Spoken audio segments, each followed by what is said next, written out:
we've always had this great tradition of volunteering.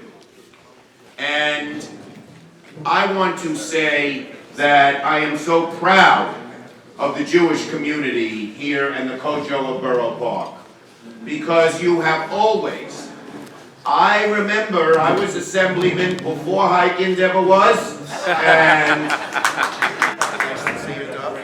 thank you. Terrorism in Paris is the same terrorism Israel has been living with for many generations. And terrorism against one nation is terrorism against all nations. And just as we stand with the French, we should stand with the people of Israel who are fighting terrorism today, with knives and guns and everything else.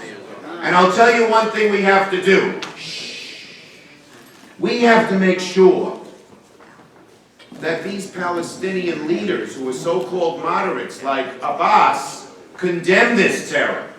Instead, not just the radicals, but so-called mainstream Palestinians, and I see our great DA, Ken Thompson, has just come in, came in. They make the people who do the terrorism martyrs. Can you imagine if there were a group of French who made or a group of people in Europe who made these terrorist martyrs? The whole world would condemn them. So why aren't we condemning Abbas and the leaders of the so-called leaders who Israel's supposed to sit down and negotiate with for the same thing? We have a resolution in the Senate that demands that Abbas condemn these violent acts, condemns the incendiary rhetoric, condemns and changes. If you read the Palestinian textbooks about the Jewish people, it's reminiscent of the Nazi textbooks in terms of how to degrade and dehumanize the Jewish people. All of this has to be condemned. We're never going to get peace in the Middle East until that changes. And somehow the world too much looks the other way, and they shouldn't. I know you're going to be hearing about some rumors because Miles is in the house, but my son has secured a mayoral endorsement in 2042 from Doug Hikind's grandchildren. They worked it out today. So introduce Miles Stringer, my little guy. Thank you, Miles. And one of the great works of the Borough Park JCC is our ability, your ability, to work with all people of different backgrounds, all people of different faiths. That's the beauty and the magic of New York City. And I'm so proud to be here with my family today, celebrating our great honorees and the Borough Park JCC. Rabbi Silber. Now, Hatzolah, there was some dispute whether the FDNY got there first or Hatzolah got there first. I tell you, they both got there in minutes, and Hatzolah got the victims up to Methodist Hospital so fast that all of the injuries of people that were injured and were not in the building were taken care of. And from Hatzolah, we have Chaim Fisher, Hertzka Halpert, and Elliot Rossman. And of course, we want to say a special shout out, although I think he's here this morning, to Bernie Gibbs. The Office of Emergency Management, set up on site. I want to publicly thank Yerachim Silber, who puts his heart and soul into making the organization work. And of course, Isaac Stern, who worked so closely. Again, I know personally how devoted and dedicated they are. This morning, I have a real treat. I have never done this before, what I'm going to do this morning. But before I even get to that, let me do one other thing. Is he still here? Is Rabbi Lerner here? Okay. You know, Friday afternoon, I had a CBS crew at the house to talk to me about Pollard, and the reporter said to me that she had come from downtown Manhattan. When the people came out, Pollard was walking, there was another person walking, his wife, etc. And all the reporters, she told me, ran over to this other person to ask him what it was like to be in prison for 30 years. And they went over to the wrong person. They went over to a person who has spent decades, more than any other person in the world, doing whatever they could do to help Jonathan Pollard. This was the man, when I went to visit Jonathan Pollard in North Carolina, this is the man who arranged it. When members of the Israeli government wanted to see Pollard or others, political figures in America, this is the man who made it happen. This was the man who worked for decades for justice for Jonathan Pollard.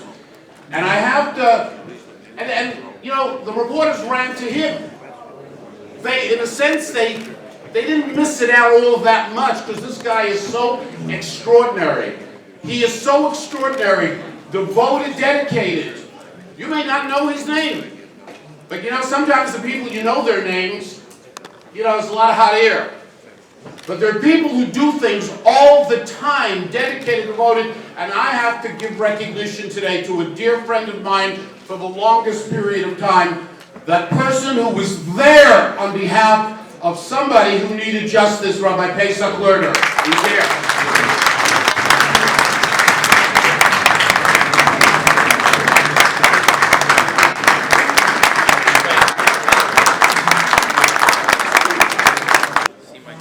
A news advertisement commercial when Hillary Clinton was running for president. The question was asked, who do you want to answer the phone at 3 o'clock in the morning when the call comes through? You have the right borough president at the right time to deal with the anxiety in this city. And I'm going to encourage men and women of law enforcement continue to go in government when you retire. When that phone rings at 3 o'clock, one thing you can make sure of, you have a borough president that not only knows philosophically how to deal with public safety, but I walk these streets. I protected you for 22 years of my life. And I'm going to continue to do that as the borough president and whatever else I do in politics. Thank you very much for the support. And I'm incredibly honored to be here with you today. I want to say the members of the NYPD and the first responders who are going to be honored later in the program. This is really the inspiration, and what happened in this community, I don't think you realize it, in pulling together after the horrible explosion that took place last month, it's really been an inspiration to the rest of the state and the rest of the country. So David was overly generous, but I want to thank him, I want to thank Menachem, I want to thank Isaac Stern, and of course, Yerucham Silver, everyone in the JCC who makes these things happen day in and day out. Now, Eric Adams, I have to say something about two of my colleagues, and many great colleagues in public service here today. Eric Adams and I were in the state senate together, and we worked together on so many things that we were identified as Eric A and Eric S, so they could tell who was who. I always thought we were distinguishable, but apparently people had trouble with that. And then we had this competition. He was a captain in the police department. So I thought I got ahead of him when I became a general. And then he became president. So always trying to outdo me. And then someone told me today he's now been promoted to rabbi, so I'm losing ground as we speak. The other person I want to mention, and we have from my community on the west side of Manhattan, you got a lot of representations. The Comptroller Scott Stringer was here. I'm here, and our Congressmember Jerry Nadler, who really has been a mentor to both Scott and me. And who is, when things are going on internationally, because he is our federal representative, he calls people in the community, local officials together to keep us up to date. What's happening? What are the threats to Israel? What's happening in the time of terror? And ladies and gentlemen, I have to say that if you look at what happened in the terrible explosion at 13th Avenue and 43rd Street, and how this community pulled together to help people, not just the first responders who got there, putting their lives on the line as they always do to protect people, but the whole network pulled together, and the JCC was a critical part of that, of what you might call the second responders. Because the rebuilding of a community, the rebuilding of people's lives, takes much more than just this rescuing folks from immediate danger. And we're in a time of unprecedented terror and anxiety and fear about harm that could befall many of us, and particularly in the Jewish community. We're not kidding ourselves that very often we are targeted. But the action of this community, and in following up on the explosion, of setting up the Borough Park Relief Fund, and of setting up a service center at the library, the way the Borough President's Office, working with the JCC, working with so many great organizations, really pulled together in a way that is inspiring and that is a model for the world. What we do need, more than anything, is to maintain our sense of community and to maintain people's lives and keep people in their homes. And they mentioned some of the work that I've been doing, and I want to just refer to a couple of things. As Attorney General, I do regulate the nonprofits in the state. And that's how I got involved with the Met Council, and I'm very pleased that we were able to recoup that money. But we see lots of nonprofits trying hard, doing well, not doing so well. The JCC here is a gem of a nonprofit, and I want you to understand that.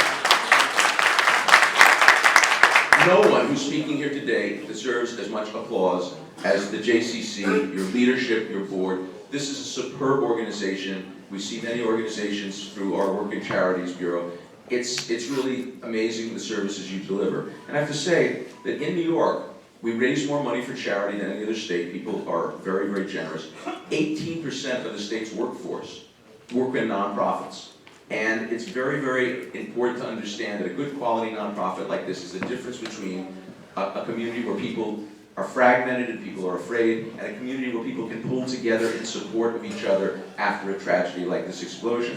This is the connective tissue. This is what keeps the community strong. This is what keeps Jewish life strong in the community. And I think that the other aspect of my work that was referred to is also, it's important to understand that when the economy crashed in 2008, there were a lot of people who were hit very hard. When I took office, there were 345,000 New York families facing foreclosure. And I'm proud of the fact that I was the first and for a while the only state attorney general who stood up then to the federal government and actually the presidential administration and said, we're not going to accept that these guys can walk away. They have to give some money back to the communities that were hurt. And Brooklyn was one of the counties hit hardest by this. And I'm proud to say that now we have funded more than 90 legal services and housing counseling agencies with money we've gotten from the banks all over Brooklyn, all over New York. People are having their loans modified, people are staying in their homes, and more to come. I'm not done with the banks yet, we're still going ahead, but the money comes back, and I know because it goes to good organizations in Brooklyn with great public servants helping direct them, that we are doing this. We've seen more than 50,000 families already, more than 6,000 of them in Brooklyn, and we're determined that no one will ever lose their home because they were swindled, no one will ever lose their home because someone's trying to steal their deed, and no one, as long as I'm Attorney General, will ever lose their home because you can't get to a lawyer or a housing counselor. That is nothing to do. And, you know, my office, we protect New Yorkers, we have many different bureaus. We model ourselves on the JCC. You are a one-stop shop for everybody here, whatever the services are they need. We're a one-stop shop for legal protection. Problems with housing, problems with crime, problems with discrimination, and I'm very, very proud of the work we do. We have a superb office. I have 15 offices all around the state of New York, and I get to travel. But when David spoke about what motivates me and what motivates all of us in public service, and Congressman Nadler and I belong to the same synagogue. It is absolutely true that there's nothing in the Constitution or the laws of the state of New York that really tell you what your job is as Attorney General. You're supposed to represent the state and be the people's lawyer. And it really is a 3,700-year-old law that tells us what we should be doing. And the basis, I would argue, for all of American law, and you can see this in the founding documents at the beginning of the Republic, it was really based very much on that sense of justice that goes back much, much further in time, and that we have renewed every week when we go to our shul, and it's renewed every day through organizations like the JCC. So when I became Attorney General, I did decide that, because it never happened in New York before, and the federal government had done this, we had to have a religious rights initiative, something to protect people who were suffering discrimination because of their religious practices. And I was shocked to see that the organizations, including, you mentioned Jacobi Hospital, the whole New York City Health and Hospitals Corporation did not have an accommodation policy for the observant, to observe Shabbat. And big organizations, engineering firms, construction firms, we worked our way through. Everyone, I have to say, worked and agreed with us on it. And I know Allison Spindell and Roy Sherman are here from my office who worked on this. And the principle is very simple. We are all entitled to exercise our rights, and we have to protect vehemently all of our brothers and sisters, whatever our differences are. It is time for our communities to pull together more than ever before. The threat we face is very real. As I said, Congressman Nadler keeps us appraised of international and national securities issues. My office is on a joint terrorism task force, but believe me, my friends, the threat is really there now, more than ever. And more than ever, we need organizations like the JCC to keep people communicating, to keep people supporting each other.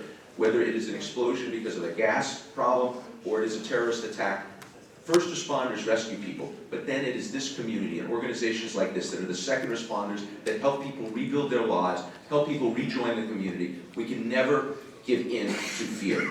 We can never give in to terrorists. If they have us afraid and hiding, they have won. And the JCC keeps people moving, keeps people going out there. Participate in all the programs you can. Encourage everyone who's sitting at home and not participating to. The way we defeat terror is to be out and busy and engaged and be a stronger community than ever before. And I cannot thank you. And as I work with law enforcement all over the state, and I work with all these different great actors in government, but community organizations like this are really where the services get delivered, where we leverage our scarce state dollars to have a big impact. Please, to the extent that there's anyone here who's not active, get more active. To the extent there's anyone here who is not keeping themselves apprised of what we can do to help those who are the victims of discrimination or terror or anything else, please, stay in touch. Now it's easy, you can go online and find out. But everybody, please, this is the most important time for groups like the JCC to thrive, for us to contribute more, for us to support more. Our community must be strong, must be visible, must show that we are not intimidated. As your Attorney General, I will do everything I can to protect every New Yorker and every New Yorker's rights. But we need to understand that this is a time for us to work together as never before. Thank you for being here today, and thank you for having me.